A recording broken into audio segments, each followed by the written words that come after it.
warm welcome to Red Ice Creations Radio. Thank you for tuning in to our broadcast. This is Henrik Palmgren coming to you from the west coast of Sweden up in Scandinavia. Our radio program is available around the globe wherever internet is available through our website redicecreations.com. I suggest that you visit often and follow along in our news section. Check out our forum and use our website as a research tool. We have many links and resources up there for you to explore further. And if you want to have full access to Red Ice, I suggest that you become a subscriber. We have a growing radio archive with subscriber interviews going back to about a year. We also have our first brand new short film production available now in our new member section.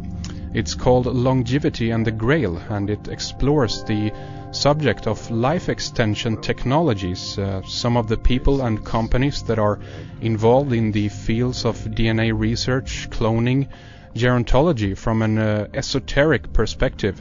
And we're very proud of the production, and if you're interested in those topics, this is definitely something you want to see. So head on over to redicecreations.com and take a look. Alright, today on our radio program we are going to talk about everything from UFOs and the supernatural to the Nephilim, the Bible and prophecy. Our guest today is Lynn Marzulli. He has researched the occult and UFOs for over 20 years, and he is the author of the best-selling Nephilim trilogy. He was awarded an honorary doctorate from Pacific International University for the Nephilim trilogy. His latest book, a non-fictional work unlike the Nephilim trilogy, is called Politics, Prophecy and the Supernatural, and I'm looking forward to speaking with Lynn about all of this and much more today. Lynn's website is spiraloflife.com, where you can read excerpts from his books and find much more information about his work. So let's bring on our guest here. Welcome to Red Ice Creation, Mr. Marzulli. Thank you for being here. Thank you for having me, Henrik. Appreciate it. It's a pleasure. I'd like to begin the program to talk about you and your background in this field. This is always an interesting perspective to hear how people get into this, as it were. When did you begin researching the Nephilim, and how did this come about? Well, it all started really, if you go back to when I was about 13, I was in Boy Scouts, which is an organization we have here in the States, and you probably have a similar type of organization in Sweden, but basically it's kind of like Boy Scouts they go out and camp and learn knot tying and how to survive in the wilderness and stuff. And we were out on a camp out at a place in Rising Sun, Maryland, where the scoutmaster had set up camp, and we were taking a shortcut. And when I say we, there's 3 other boys plus myself for a total of 4 young kids, 12, 13 years old. And the day was like a late spring day. Pretty sure it was late spring, and the sky was deep, deep blue, and we were down in this little kind of a wash, a dry ravine type of thing. It would only have water in it in a storm type of a thing. And we were hopping up this. It was a shortcut back to camp because it was time for lunch and we were all hungry. So we're running up this little shortcut, this ravine, and all of a sudden the boys stop. The lead boy goes, "Wow, what's that?" And he looks over, and the other boys start going, "Whoa, what is that?" And I'm the last boy to look, and I go, "Wow, where?" And they go, "There." And they point, and I look up, and there is literally the classic silver disc. And this is probably circa 1962, between 1961 and 1963, somewhere in that time frame. Mm-hmm. I haven't been able to go back and pinpoint it exactly, but sometime between 11 and 13 years old is when I saw this thing, and it literally was the classic UFO, silver disc, all alone, just sitting there noiselessly. And I would say it was about the size of between a pinky nail and a dime, somewhere like that. So we had a good shot of the thing, and it lasted probably, I'm going to say 15 to 20 seconds, maybe longer. And then it shot, what amazed me about this, Henrik, is it shot straight up into the air and out of sight, like literally in a twinkling of an eye it was gone.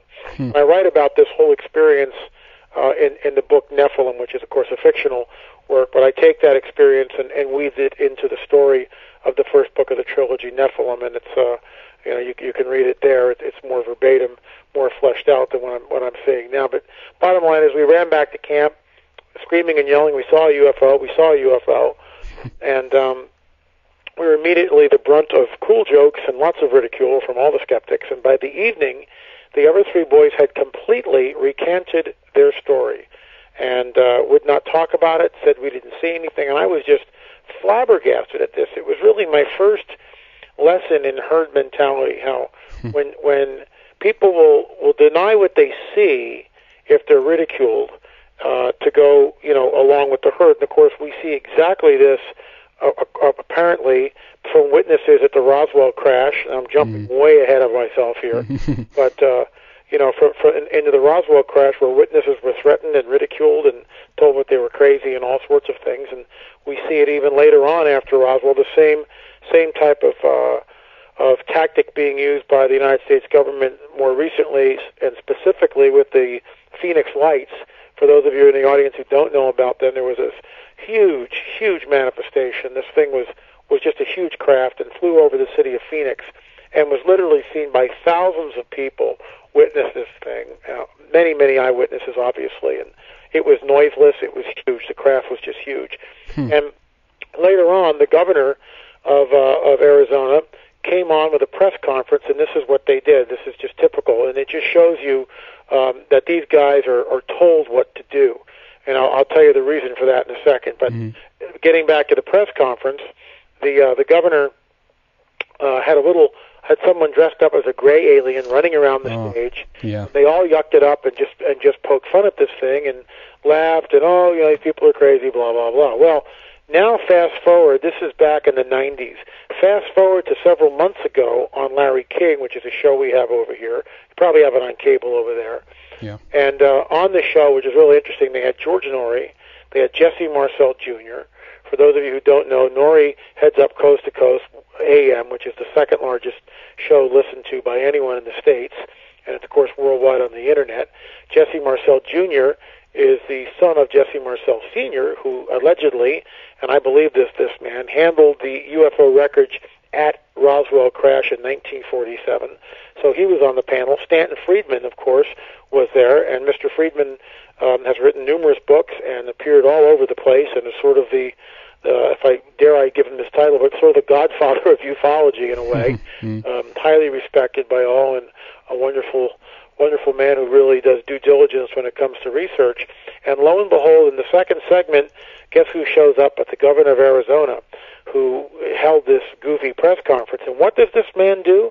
The first thing he does is he apologizes to his former constituency, he's no longer the governor, of constituency in Arizona, and apologizes to them for treating the subject of the Phoenix Lights, which is what the manifestation was called, too lightly.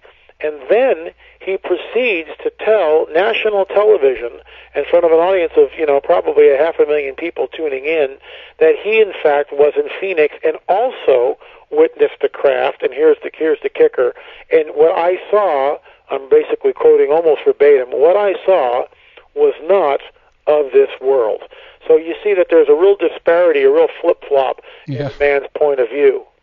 Well, from the press conference to, almost a decade later where he admits he saw it. Very interesting. Any ideas why his behavior is like this, flip-flopping like this?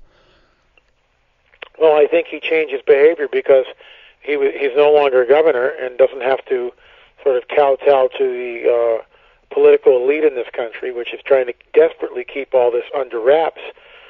This could segue into a story which appeared on my desk this morning. Here in the States, we have Congress, and in Congress it's split up into two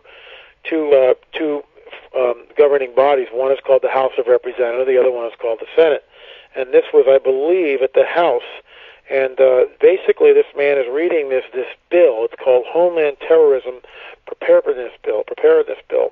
And to cut down to the chase, he listen to what he says. I mean, it's all classified. So when he's reading it, he uses the word classified because he can't say what's actually printed.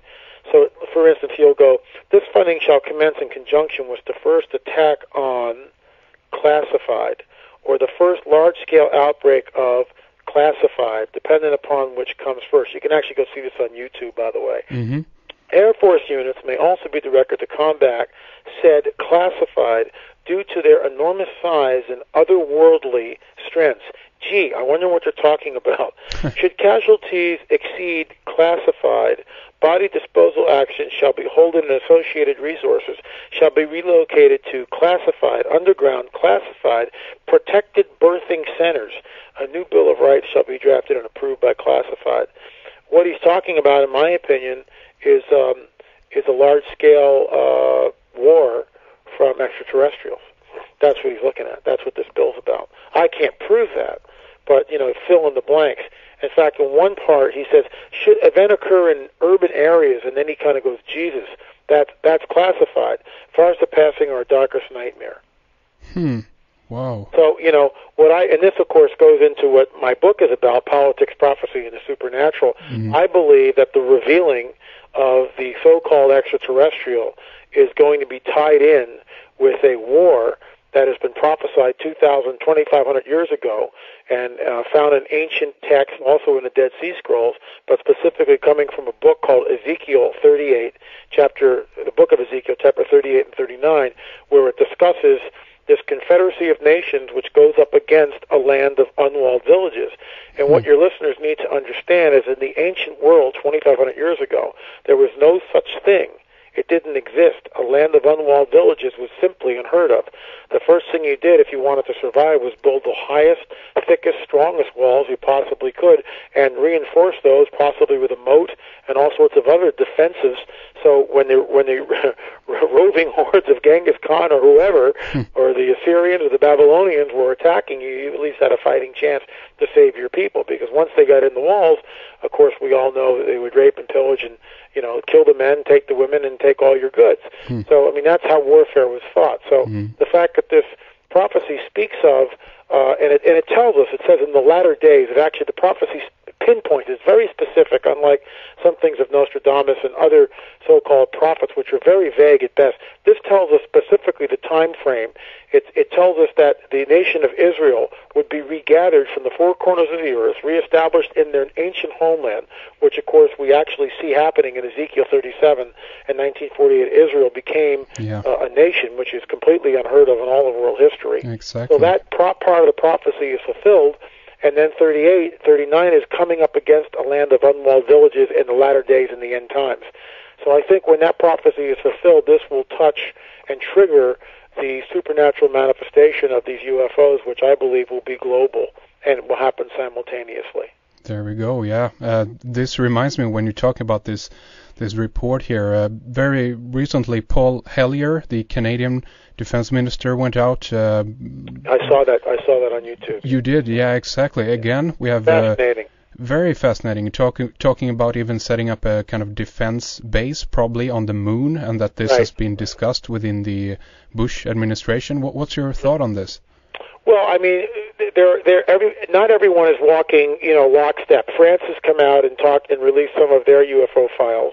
Mexico recently has released their UFO files, where they've actually cut discs on infrared camera and radar. So it's not swamp gas. It's not swamp gas. It's not it's not a weather balloon.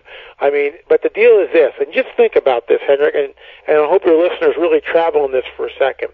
When it finally manifests, everyone's worldview is going to be instantly changed. Okay? Everybody's worldview. It's a new paradigm. It's a mega lever in consciousness, which is going to happen. So they're holding this thing down and holding it for dear life, because they know once